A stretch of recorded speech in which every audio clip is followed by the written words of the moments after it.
Welcome back on MCI online classes. और हम लोग फिजिक्स को पढ़ रहे थे। फिजिक्स के अंदर हमारा जो टॉपिक चल रहा था वो सेंटर ऑफ मास चल रहा था। इससे पहले हमारे 3 क्लासेस हो चुके हैं और अभी हम लोग उसी जो टॉपिक चल रहा था उसी को आगे कंटिन्यू करेंगे। मैं ब्रीफली 30 सेकंड के अंदर ये बता देता हूँ कि हम क्या क्या कर चुके हैं। देखो, वेरी फर्स्ट लेक्चर के अंदर हम लोगों ने ये डिस्कस किया था कि सेंटर ऑफ मास क्या है, उसकी डेफिनेशन क्या है, उसकी रिक्वायरमेंट क्यों है अपने को, और उसके बेसिक एक फॉर्मूलेशन को डिस्कशन किया था हमने। उसके बाद में सेकंड लेक्चर के अंदर और थर्ड लेक्चर के अंदर हमने क्वेश्चंस को डिस्कस किया था कि सेंटर ऑफ मास से रिलेटेड किस किस टाइप के क्वेश्चंस बनते हैं और उस पर आगे क्या फॉर्मूलेशन है। 2 पार्टिकल सिस्टम के लिए एक अलग सा एक शॉर्ट मेथड सिखाया था कि अगर आपके पास में मल्टीपल सिस्टम के पार्टिकल भी है तो उसको भी 2 पार्टिकल सिस्टम में कन्वर्ट करके हम लोग कैसे सेंटर ऑफ मास कैलकुलेट कर सकते हैं। Is that clear? अगर आपको इससे पहले वाले लेक्चर नहीं देखे तो पहले वो वाले लेक्चर देख लो, अदरवाइज ये चीज़ समझ में नहीं आएगी आपको। ठीक है, चलिए आगे कंटिन्यू करते हैं। तो ओके, देखो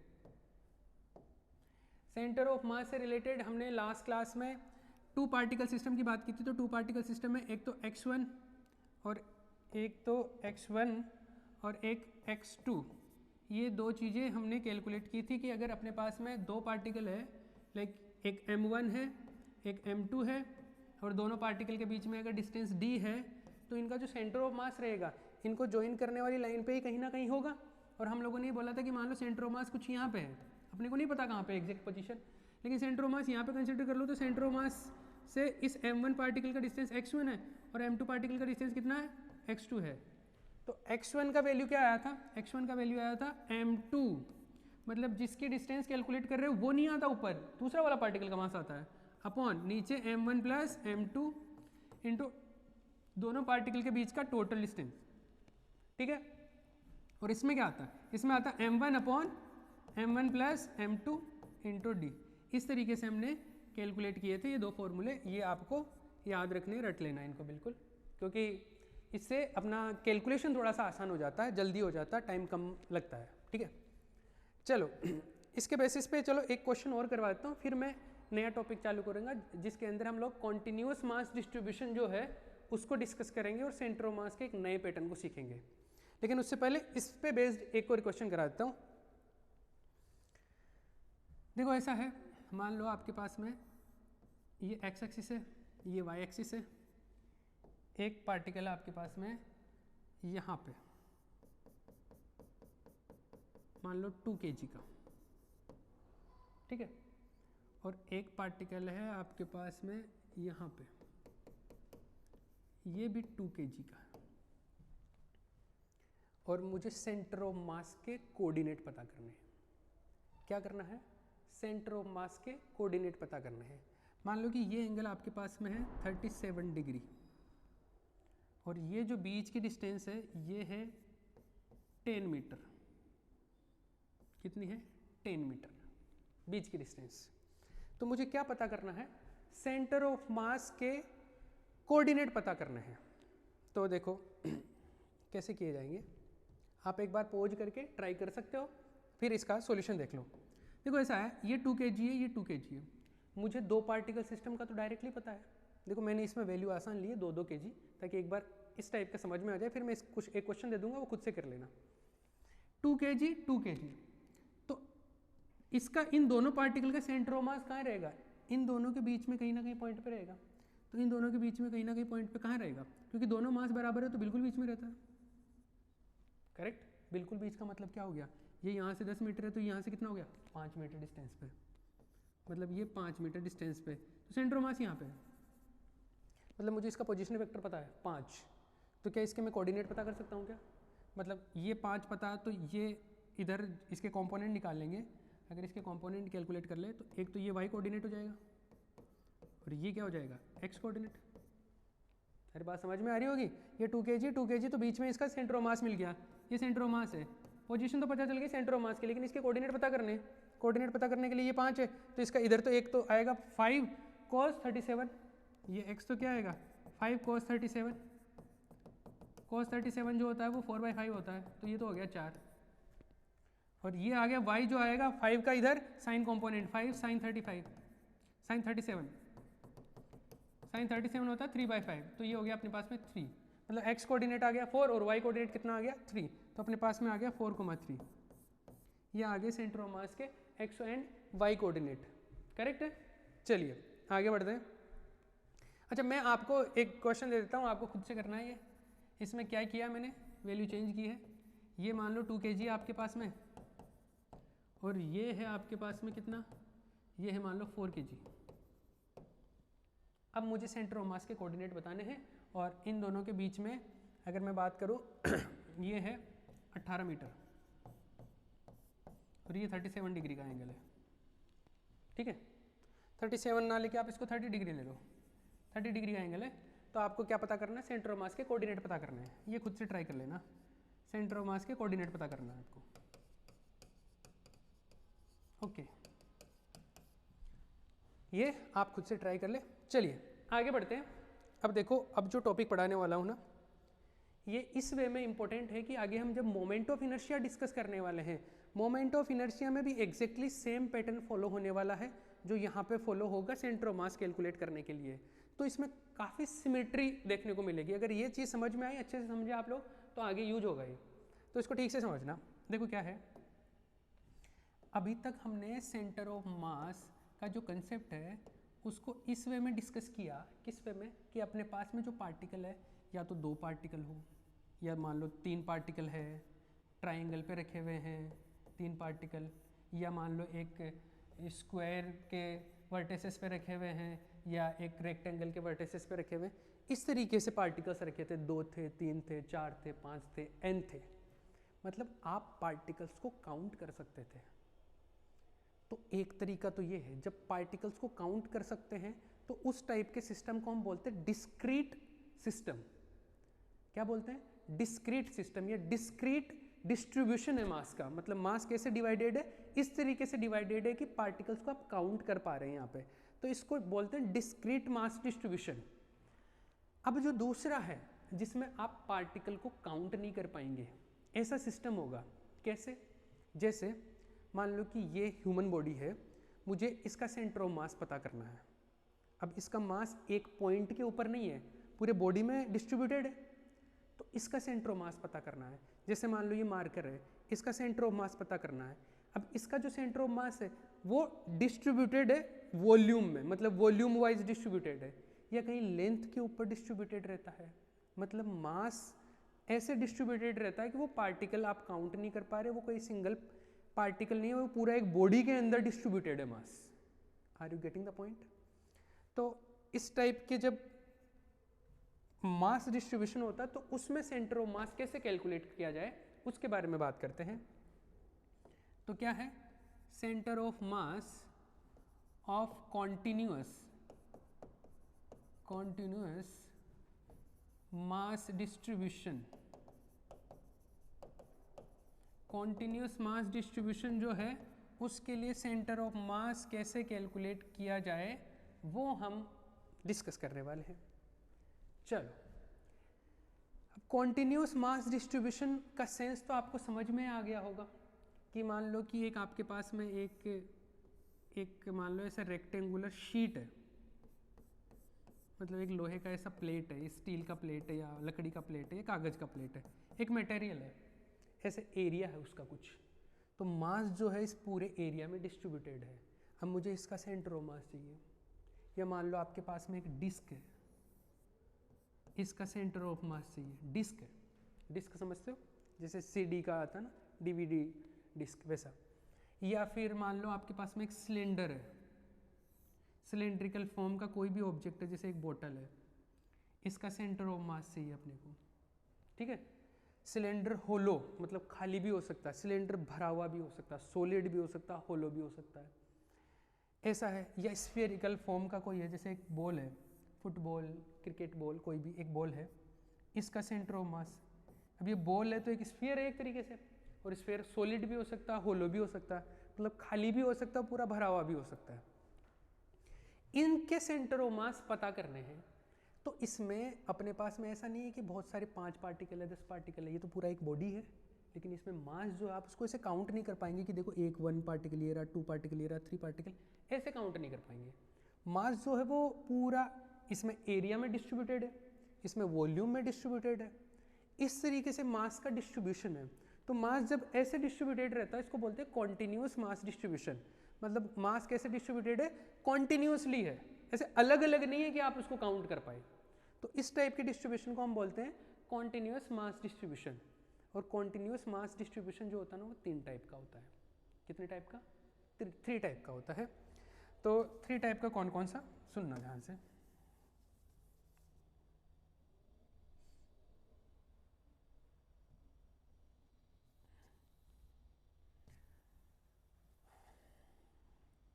चलिए आओ बात करते हैं। तो कॉन्टिन्यूस मास डिस्ट्रीब्यूशन 3 टाइप का होता है। 3 टाइप का कौन कौन सा, आ जाइए।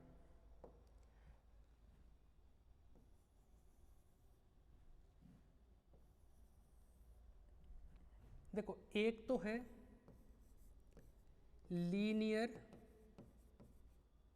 लीनियर मास डिस्ट्रीब्यूशन,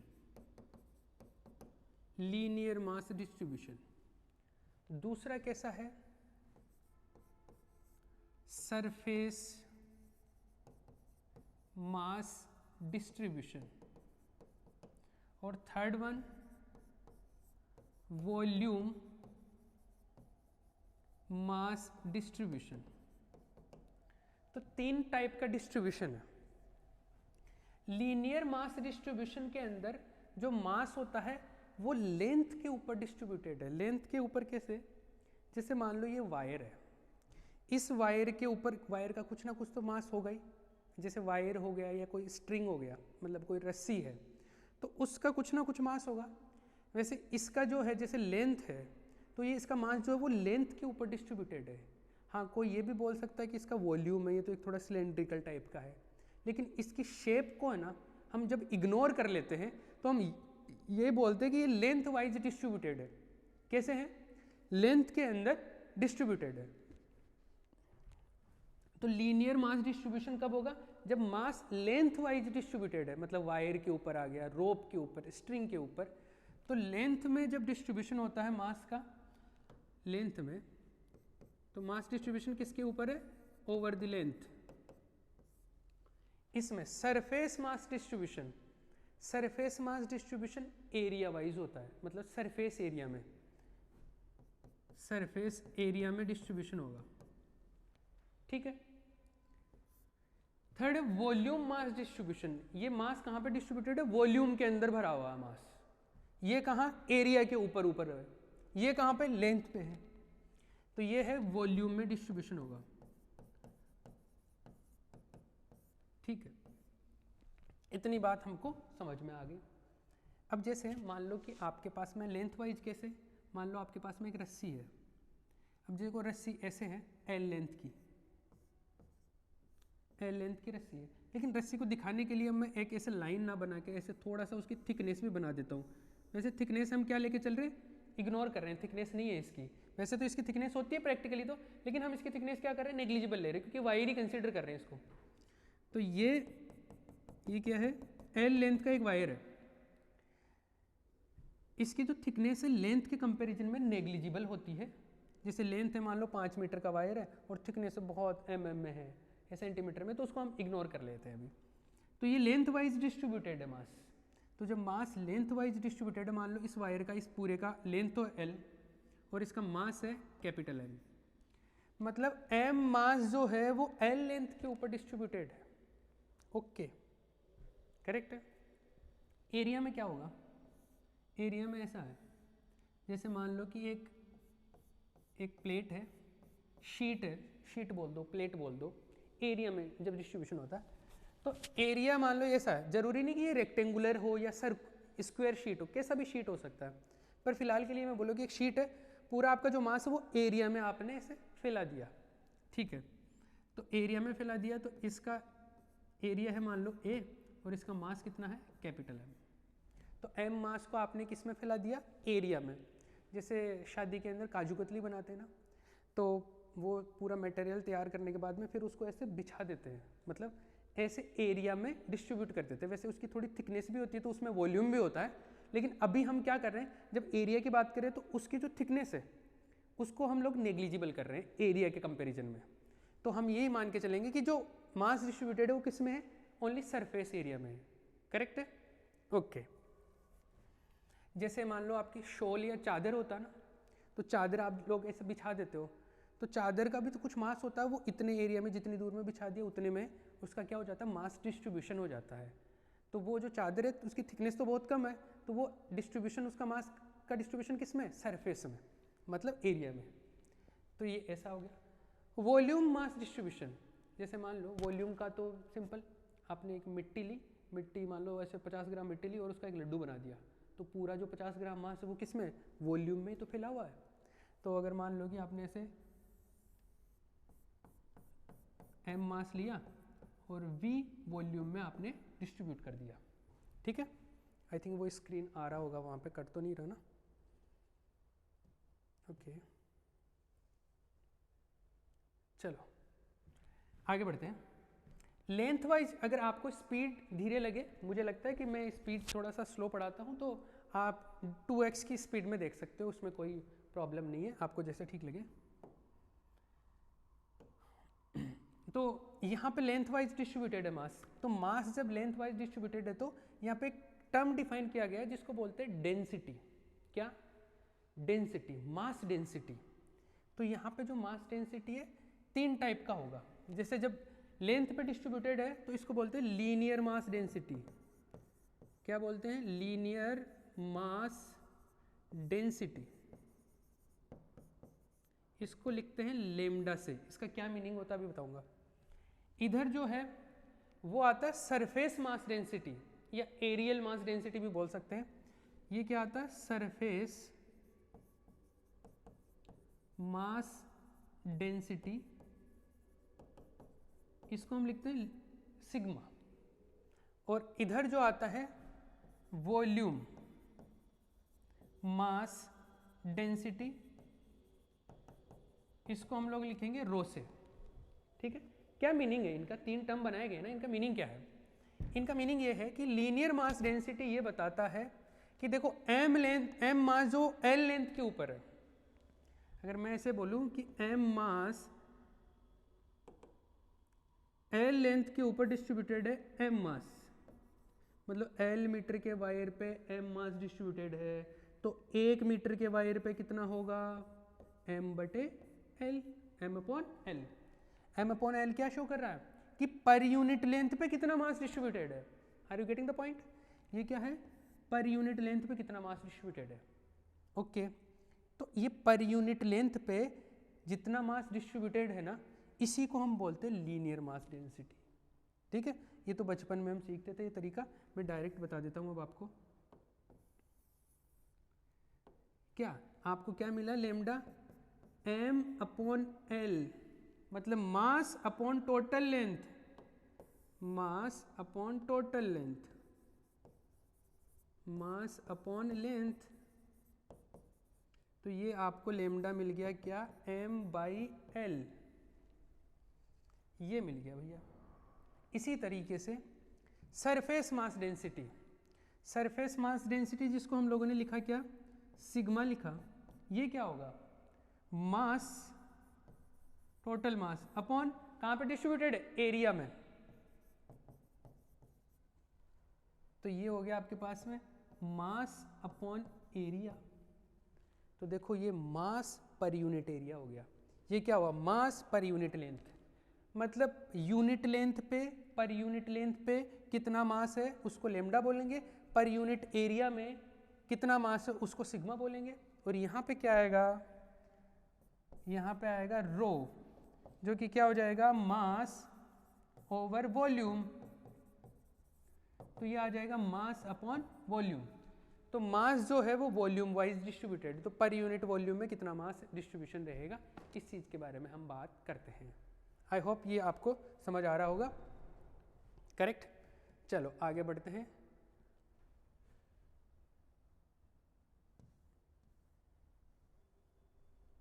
इसमें थोड़ी चीज़ें और ऐड कर लेते हैं। विजिबल तो होगा ये, कैमरे में आ जाएगा ये, कोई प्रॉब्लम नहीं है। देखो इसके यूनिट की बात करते हैं। ये क्या हो गया, मास पर यूनिट लेंथ, ये मास पर यूनिट एरिया, ये मास पर यूनिट वॉल्यूम। मैं यूनिट की बात करूँ, यूनिट की, मास पर यूनिट लेंथ, तो ये मास का तो यूनिट हो गया केजी, और ये हो गया इसका लेंथ का हो गया मीटर, तो इसका यूनिट क्या बना, केजी अपॉन मीटर। ये यूनिट हो गया, किसका यूनिट हो गया, लेमडा का। इसी तरीके से क्या आप मुझे इसका यूनिट बता सकते हो, सिग्मा का यूनिट। सिग्मा का यूनिट क्या होगा, इसका केजी, ये मीटर स्क्वायर, तो आपके पास में क्या आ जाएगा, केजी अपॉन मीटर स्क्वायर। ये इसका यूनिट हो गया, unit of sigma, unit of sigma, ये आ गया। आप क्या रो का भी यूनिट बता सकते हो मुझे, यूनिट ऑफ रो, ये क्या मिलेगा, ये KG upon metre cube, KG upon metre cube. Dimension भी पता कर सकते हो, लेकिन बेसिक चीज़ ये होगी, linear mass density, surface mass density और volume mass density. I hope आपको समझ में आया होगा। तो ये 3 फॉर्मूले मिल गए, लेकिन ये फॉर्मूले यहीं तक नहीं है, आगे भी इस पर अलग तरीके से बात की जाती है। ये total mass upon total length, total mass upon total area, total mass upon total volume. एक तरीका तो ये होता है इसको कैलकुलेट करने का, ठीक है। एक दूसरा तरीका और होता है, डिफरेंशियल फॉर्म में ऐसे करते हैं। मान लो थोड़ा सा एक पार्ट एलिमेंट लिया, पूरा लेंथ ना लेके हमने एक छोटा सा एलिमेंट लिया, तो छोटा सा एलिमेंट उसको हम बोलते हैं स्मॉल एलिमेंट। क्या बोलते हैं, स्मॉल एलिमेंट। तो मान लो हमने एक स्मॉल एलिमेंट लिया, जैसे ये मान लो पूरा लेंथ तो ये था अपने पास में, एल था ना, तो पूरा लेंथ तो ये था। मैंने पूरा लेंथ नहीं लिया इसका, मैंने इसका एक छोटा सा एलिमेंट कट कर लिया। मान लो यहाँ से एक छोटा सा एलिमेंट कट किया, इस छोटे से एलिमेंट को हम बोल देते हैं dx या dl, कुछ भी बोल सकते हैं। और इसका मास कितना है, dm। dm मतलब dm dx, ये कहाँ पे लिखते हैं, जब स्मॉल चीज़ हो रही होती है। हमारे पास में मास स्मॉल है तो dm कर दो, डिस्टेंस स्मॉल है तो dx dr dl, इस तरीके से लिखा जाता है। तो मैं ऐसे बोल देता हूँ कि 1D में चल रहा है तो dx इसकी लेंथ हो गई, ये और इसका मास कितना हो गया, dm। तो यहाँ पर लेमडा को ऐसे डिफाइन किया गया है, लेमडा इक्वल टू मास कितना है, dm, m की जगह मैं कर देता हूँ dm, और लेंथ की जगह क्या है, dx। dx भी लिख सकते हो, dl भी लिख सकते हो, पर मैं 1D के हिसाब से चल रहा हूँ। एक बार पॉज करके यहाँ पे आप कॉपी कर लेना, मैं इसको स्लाइड को ऊपर कर रहा हूँ। देखिए आगे, तो ये क्या हो गया, lambda equal to dm by dx। तो dm क्या आएगा, लेमडा dx। और अगर मुझे टोटल मास कैलकुलेट करना हो तो मैं क्या कर दूंगा, इंटीग्रेशन बोथ साइड। तो मैं बोथ साइड अगर इंटीग्रेशन कर दूँ ऐसे, तो इधर तो आ जाएगा m टोटल आ जाएगा आपके पास में, और इधर लेमडा dx ऐसे हो जाएगा। ये चीज़ आपको ध्यान रहनी चाहिए। क्या करना है आपको, ये ध्यान रखना है। एक बार इसको वापस देखना आप, dm जो है वो क्या हो जाएगा, लेमडा dx। लेमडा जब कांस्टेंट होता है तो वही फॉर्मूला बन जाता है, ये वाला ही। लेमडा कांस्टेंट होता तो ये फॉर्मूला बन जाता वापस से इससे। कैसे, अगर ये देखो इंटीग्रेशन करूँ अगर मैं, और इधर भी इंटीग्रेशन करूँ, तो ये तो dm तो क्या हो गया, इंटीग्रेशन करने पे टोटल मास आ जाएगा m। लेमडा अगर कांस्टेंट है तो लेमडा आ गया बाहर, और dx का इंटीग्रेशन करूँगा तो टोटल लेंथ आएगी वो कैपिटल L हो जाएगी। यही फॉर्मूला वापस से बन जाता है, lambda equal to m by L, मतलब m बराबर लेमडा एल, m बराबर लेमडा एल। लेकिन जब लेमडा कांस्टेंट नहीं होता तब इसकी ज़रूरत पड़ती है बहुत। तो ये उसी चीज़ के लिए बनाया गया है कि जब इसकी ज़रूरत पड़े वहाँ पे काम में ले सके। अभी फ़िलहाल इतनी बातें ध्यान रख लेना ये। सिमिलरली यहाँ पर भी जब एरिया की बात करें तो स्मॉल एलिमेंट लेके कैलकुलेशन करते हैं, तो क्या होता है, वैसे तो आपके पास में फॉर्मूला मिल गया sigma equal to m by a, ये मिल गया। लेकिन स्मॉल एलिमेंट की बात करूँ तो मतलब मास जो है, ऐसे छोटे से एलिमेंट ले लूँ, मान लो यहाँ से पूरे में ना डिस्कशन करके एक छोटा सा एलिमेंट मान लो इसका एरिया है डी ए, स्मॉल ए में ले लेता हूँ डी ए, और इसमें जो मास डिस्ट्रीब्यूटेड है वो है डी एम। क्या है, डी एम। तो इसमें m की जगह तो क्या आ जाएगा, डी एम, और a की जगह क्या आ जाएगा, डी ए। कैपिटल ए भी लिख सकते हो, स्मॉल ए भी लिख सकते हो, पर डी ए मतलब स्मॉल एलिमेंट का एरिया। तो डी एम क्या आएगा, वो आ जाएगा सिग्मा डी ए। तो एरिया वाइज डिस्ट्रीब्यूशन होता है तो ये हो जाएगा, लेंथ वाइज डिस्ट्रीब्यूशन होता है तो ये डीएम कैलकुलेट करने का तरीका ये आगे काम में आएगा, इसलिए बता रहा हूँ। इसी तरीके से ये क्या आएगा, जब वॉल्यूम में डिस्ट्रीब्यूशन होता है, जैसे मान लो आप तरबूज लेके आए, तरबूज के अंदर मास जो डिस्ट्रीब्यूशन होता है वो कैसा होता है, वॉल्यूम में होता है, क्योंकि तरबूज के अंदर जो रेड पार्ट होता है पूरा, ये ग्रीन वाले ले लो, या ग्रीन के अंदर और रेड के बीच में भी थोड़ा लाइट ग्रीन वाइट कलर का जो मटेरियल होता है वो वॉल्यूम में तो डिस्ट्रीब्यूटेड होता है पूरा मास। तो उसके अंदर मैं पूरे पार्ट की बात ना करके एक छोटा सा एलिमेंट ले लो उसके बीच में, मान लो एक छोटा सा 3 डायमेंशनल वॉल्यूम वाइज छोटा सा, तो ये मान लो ये इसका वॉल्यूम है dv और इसका जो मास है वो है dm। तो जो रो है m/v ना लिख के क्या कर सकते हैं, m की जगह dm कर दो और v की जगह क्या कर दो dv। तो dm इक्वल टू क्या है आपके पास में रो dv। तो ये हमने कुछ अलग चीज़ें पढ़ ली, डिफरेंशियल फॉर्म में पढ़ा हमने, उससे ये ऐसा वे में dm को लेमडा dx लीनियर में, dm को लेमडा dA जब एरिया में डिस्ट्रीब्यूटेड होता है, और जब वॉल्यूम में डिस्ट्रीब्यूटेड होता है तो dm को क्या कर सकते हैं रो dv। तो ये 3 टाइप के फॉर्मेट हमने सीखे। कब काम में आएंगे, ये काम में आएंगे जब मास डिस्ट्रीब्यूशन जो होता है वो या तो लेंथ में या एरिया में या वॉल्यूम में डिस्ट्रीब्यूटेड होता है। तो सेंटर ऑफ मास कैलकुलेट करने के लिए अपने को इन फॉर्मेट्स की रिक्वायरमेंट होती है, मतलब मैथमेटिक्स में इसकी ज़रूरत पड़ेगी भी जब मैथमेटिक्स फॉर्मुलेशन करेंगे तब। Is that clear? ओके, चलो आगे बढ़े, आगे बढ़ते हैं। अच्छा चलो मेरे को एक चीज़ बताओ आप लोग कि जैसे एक बलून है, गुब्बारा है, उसको फुलाया आपने, उसके अंदर अगर मैं गुब्बारे के मास की बात करूं तो मास डिस्ट्रीब्यूशन किस में होता है, वॉल्यूम में होता है कि एरिया में? अगर बलून की बात करें तो बलून का मास डिस्ट्रीब्यूशन किस में होता है? बलून का मास डिस्ट्रीब्यूशन होता है एरिया में, भले क्योंकि अंदर से तो वो खाली होता है, तो मास जो होता है वो सरफेस के ऊपर ही तो डिस्ट्रीब्यूटेड है। तो बलून वाले में भले आपको दिखने को उसमें वॉल्यूम दिख रहा है, लेकिन वो मास डिस्ट्रीब्यूशन किस में, एरिया वाइज है, करेक्ट है। लेकिन एक सॉलिड स्फीयर है, सॉलिड स्फीयर में किस में होगा, वॉल्यूम में। होलो स्फीयर है, खाली, मतलब जैसे खाली एक बॉल है समझ लीजिए, तो उसमें मास डिस्ट्रीब्यूशन किस में होगा, सरफेस पे, क्योंकि जो सरफेस ही बनी हुई है पूरे मास की, अंदर तो खाली है ना। ऐसे ही मान लो कि कौन है, कौन में अगर मान लो होलो कौन है तो एरिया वाइज, अगर सॉलिड कौन है तो सॉलिड कौन में वॉल्यूम वाइज। तो इस तरीके से हम डिस्ट्रीब्यूशन को अलग अलग तरीके से करते हैं। अगर एक वायर लिया जाए, थ्रेड लिया जाए, धागा, रस्सी, इस तरीके से लिया जाए और उसकी लेंथ जो उसका जो थिकनेस है बहुत कम लेते हैं हम जनरली, तो वो उसमें जो डिस्ट्रीब्यूशन होता है वो कैसे होता है, लेंथ वाइज होता है, लीनियर डिस्ट्रीब्यूशन। तो ऐसे अपने पास में तीनों काम में आएंगे, लेमडा, सिग्मा और रो। चलो आगे बढ़ते हैं। अब इसके फॉर्मुलेशन सेंटर ऑफ मास के लिए, अभी तो ये तो बेसिक आइडिया था कि एक कॉन्टिन्यूस मास डिस्ट्रीब्यूशन होता है तो क्या क्या चीज़ें काम में आएगी। अब सेंटर ऑफ मास कैसे कैलकुलेट करेंगे उन पे आते हैं। आओ भैया, सेंटर ऑफ मास फॉर्मुलेशन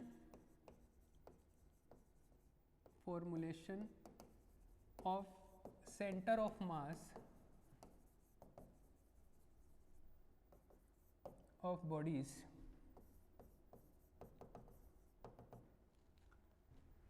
देखो कॉन्टिन्यूस मास डिस्ट्रीब्यूशन में जो बॉडी होता है उसका सेंटर ऑफ मास कैलकुलेट करने का एक तरीका बताता हूँ।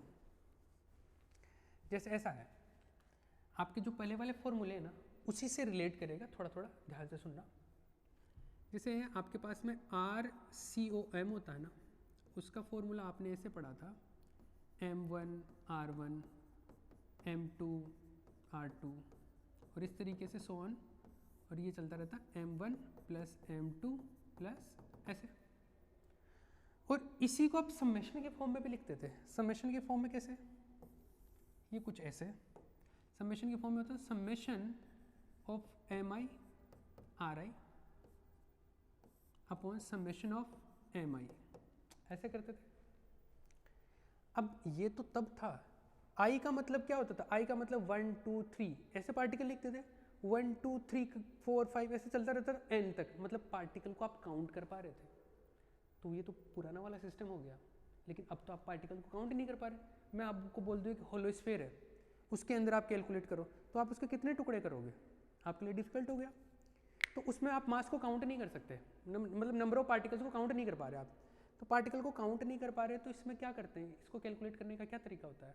इसको कैलकुलेट करने का तरीका ये होता है कि जैसे आपके पास में एक बड़ा बॉडी है, मान लो ये है होलो स्फीयर है या सॉलिड स्फीयर है, या आपके पास में एक मान लो एक वायर है, ये वायर है, मुझे इसका सेंटर ऑफ मास पता करना है।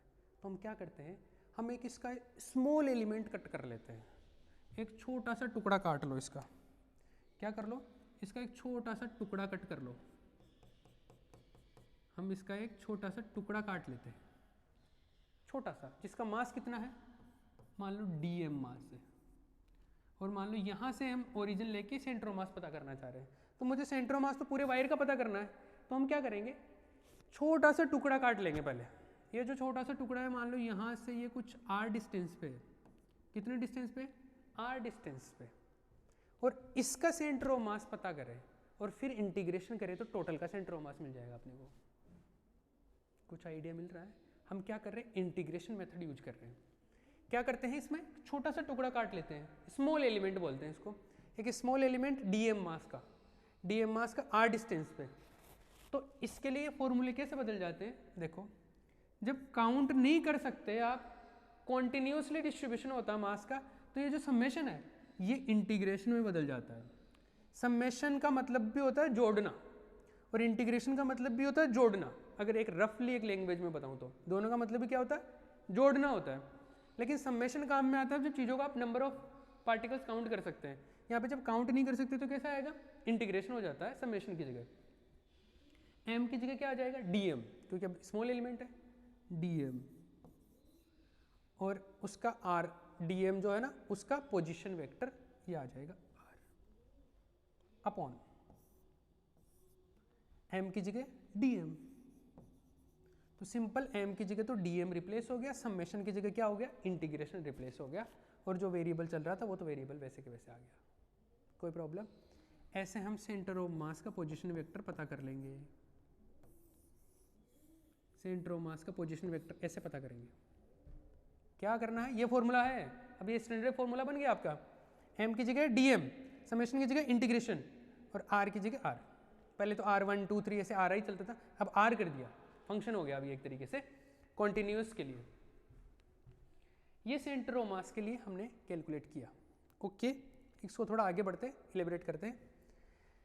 देखो ये तो r हो गया, अगर मुझे x कोऑर्डिनेट पता करना हो तो r मतलब position vector, x coordinate, y coordinate, z coordinate पता करने हो तो उसके लिए भी ये लगा सकते हैं। कैसे, x coordinate, y coordinate, z coordinate के लिए से, मान लो मुझे XCOM पता करना है तो ये फॉर्मूला कैसा बनेगा, dm तो dm ही रहेगा, लेकिन r की जगह क्या आ जाएगा, x, dm तो dm ही रहेगा, r की जगह क्या आ जाएगा, x अपॉन dm। करेक्ट। ऐसे YCOM पता करना हो तो YCOM, dm की जगह dm, x की जगह पे y आ जाएगा अपॉन dm।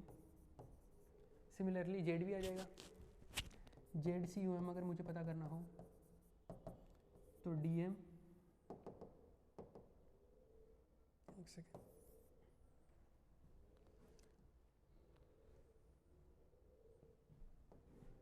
ये आ जाएगा ZCOM dm z upon dm।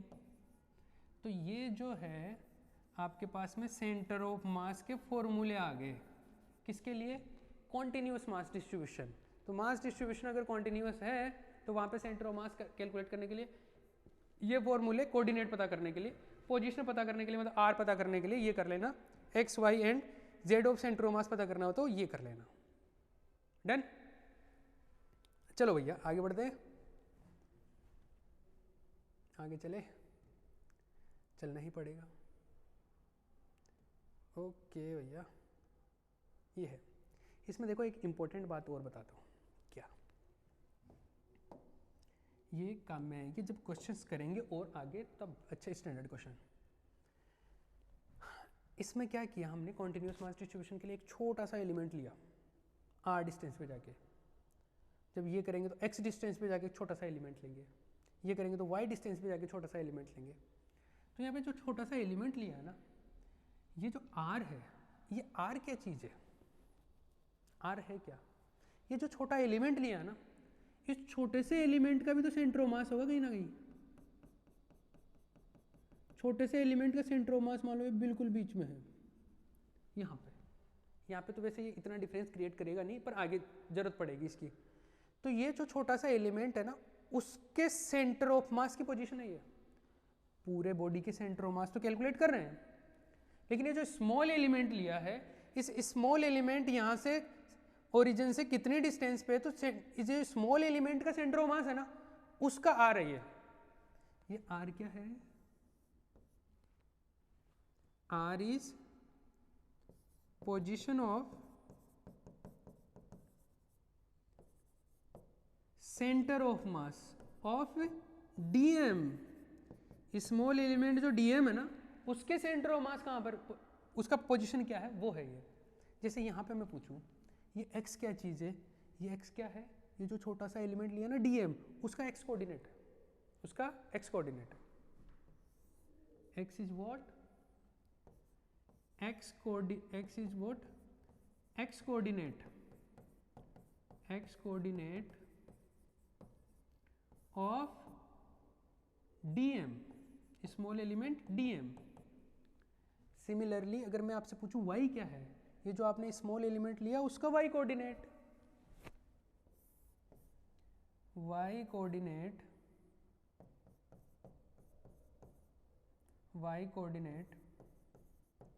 Of DM.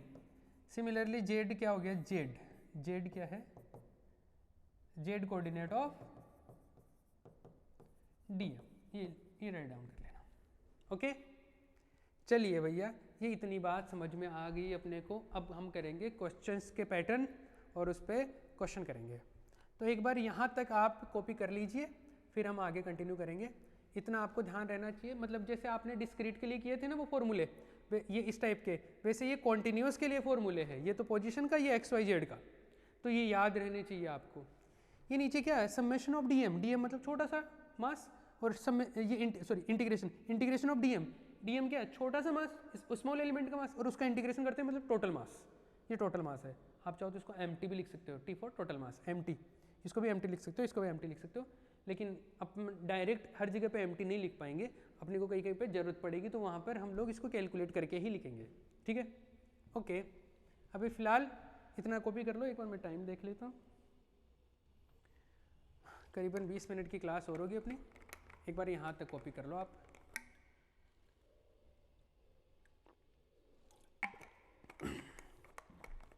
चलो भैया आगे बढ़ते हैं। अब क्वेश्चन करते हैं। देखो, यूनिफॉर्म जब मास डिस्ट्रीब्यूशन जब होता है, तो मास डिस्ट्रीब्यूशन भी अलग अलग टाइप का होता है। बॉडीज में मास डिस्ट्रीब्यूटेड है तो वो भी अलग अलग टाइप का हो सकता है। एक मास डिस्ट्रीब्यूशन तो ऐसा है, जैसे मान लो कि आपको एक स्फीयर दिया गया, एक बॉल है, और बॉल के साथ सॉलिड बॉल है, और उसमें मास ना हर तरफ बराबर बराबर डिस्ट्रीब्यूटेड है। जैसे मान लो एक बॉल है और मास जो है वो पूरा बराबर बराबर डिस्ट्रीब्यूटेड है, हर जगह पे बराबर बराबर मास डिस्ट्रीब्यूटेड है। मतलब आप यहाँ से अगर मान लो एक छोटा सा टुकड़ा काटो, उसका मास आए मान लो 5 ग्राम, तो उतना ही छोटा सा टुकड़ा यहाँ से भी काटो, उसका भी मास 5 ग्राम ही आएगा। और यहाँ से काट लो तब भी 5 ग्राम है, यहाँ से कहीं से भी काट लो उतना ही छोटा टुकड़ा, उतनी शेप का, अगर आप कहीं से भी काटोगे तो उसका जो मास आएगा वो क्या है? इक्वल आएगा। इसका मतलब मास है ना बराबर बराबर डिस्ट्रीब्यूटेड है। इसको बोलते हैं यूनिफॉर्म डिस्ट्रीब्यूशन ऑफ मास। क्या बोलते हैं? Uniform distribution of mass. Okay, एक तो ऐसा होता है, पर कई जगह पर ऐसा जरूरी नहीं ऐसा हो। जैसे मान लो कि इधर से ये जो बॉल बना हुआ है, मान लो ये लोहे का बना हुआ है, इधर जो ये आधा पार्ट ये इधर का है, ये मान लो लकड़ी का बना हुआ है, ऐसा हो सकता है। ऐसा बना दिया, मतलब मास डिस्ट्रीब्यूशन इसमें अलग है, इधर अलग है। यहाँ से आप एक इतना काटोगे तो आप मान लो 5 ग्राम है, लेकिन इधर से इतना ही काटोगे तो यहाँ पे लोहे का बना हो तो यहाँ पे 5 ग्राम से ज़्यादा होगा। इसका मतलब मास डिस्ट्रीब्यूशन कैसा है? Non uniform.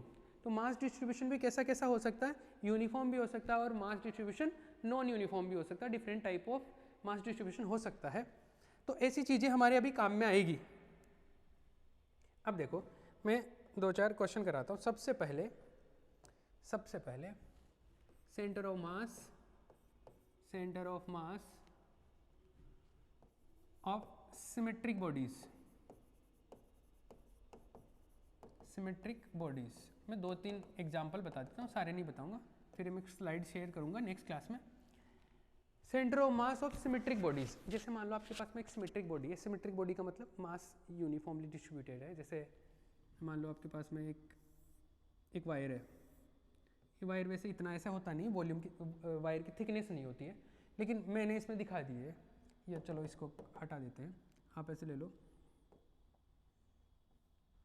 मान लो आपके पास में एक वायर है, ये वायर है, इसकी मैं थिकनेस दिखा रहा हूँ, ठीक है। ये वायर है, इस वायर का सेंटर ऑफ मास बताना आपने को। मान लो इसकी लेंथ है एल लेंथ का वायर है, इसकी सेंटर ऑफ मास बताना है। और मास जो है वो यूनिफॉर्मली डिस्ट्रीब्यूटेड है, मतलब बराबर बराबर डिस्ट्रीब्यूटेड है। तो इसका सेंटर ऑफ मास कहाँ आएगा? बिल्कुल बीच में, यहाँ पे। सबको ही पता है, ये तो कैलकुलेट करने की ज़रूरत नहीं है, ठीक है, कोई बात नहीं। इसको हम कैलकुलेट करके भी देख सकते हैं, आगे भी मैं बताऊँगा। लेकिन जब मास यूनिफॉर्मली डिस्ट्रीब्यूटेड नहीं हो तो, बराबर बराबर मास डिस्ट्रीब्यूटेड नहीं हो तो, जैसे मान लो ये मार्कर है, मार्कर इधर से तो थोड़ा सा इसकी थिकनेस ज़्यादा है, इधर थिकनेस कम है ना। इसमें जो मास डिस्ट्रीब्यूशन है वो यूनिफॉर्मली नहीं है, तो इसका जो सेंटर ऑफ मास होगा ये बिल्कुल बीच में नहीं होगा, थोड़ा सा आगे पीछे रहेगा। जिस तरफ मास ज़्यादा उसकी तरफ थोड़ा सा शिफ्टेड रहेगा। अब इसमें तो कैलकुलेट करना पड़ेगा ना।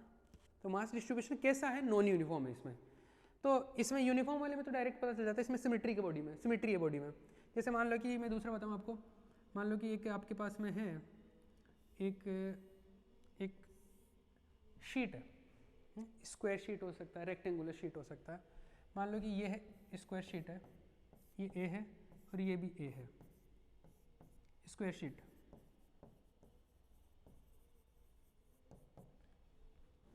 ये क्या था? वायर था आपके पास में, यह रोड कर लो, ठीक है। इसका सेंटर ऑफ मास की बात करो तो कहाँ होगा? इसका सेंटर ऑफ मास आता है, अगर यूनिफॉर्मली डिस्ट्रीब्यूटेड मास, तो इसका ये डायगोनल जहाँ पे दोनों डायगोनल कट करेंगे उसके बीच में, ये इंटरसेक्शन ऑफ डायगोनल्स, डायगोनल का जो इंटरसेक्शन होता है वहाँ पे मिलता है। स्क्वायर में भी ऐसा होता है और रेक्टेंगल के अंदर भी ऐसा ही होता है। अगर मैं मान लो मैं एक स्फीयर की बात करूँ, एक बॉल है, तो उसका सेंटर ऑफ मास कहाँ मिलेगा? बीच में, जहाँ पे इसका सेंटर होगा वहाँ पे मिलेगा। तो इस तरीके से कुछ सिमेट्रिक बॉडीज जो होती है ना, उनके सेंटर ऑफ मास तो हम लोग डायरेक्टली पता रहता है, लेकिन जिसमें मास सिमेट्रिकली डिस्ट्रीब्यूटेड ना हो, नॉन यूनिफॉर्मली डिस्ट्रीब्यूटेड हो, उसमें कैसे कैलकुलेट किया जाए वो अपने पास में टास्क है। अब मैं जो चीज़ें बताने वाला हूँ ये मोस्ट ऑफ IIT JEE के पर्पज़ से ज़्यादा रहेगी, नीट के पर्पज़ से थोड़ा सा कम है, पर नीट वाले भी सीख लो क्योंकि एम्स वगैरह में काम में आ जाता है।